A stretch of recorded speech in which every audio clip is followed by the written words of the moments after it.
Hello guys and welcome to How to Socials. In this video I am going to show you how to add a link to the bio of your TikTok account. So let's start. First, open the TikTok app and go to your profile from bottom right corner. Remember, you need to have a business account to add a link to your bio.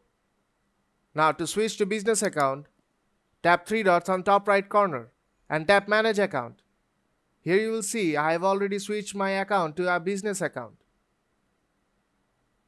You can switch back to personal account or a creator account at any time you want. Now I'll just go back to my profile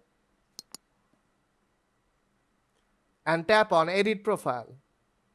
Here you'll see to add a website option. Now tap on that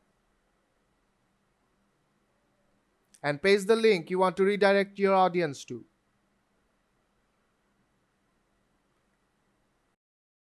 And tap save on top right corner.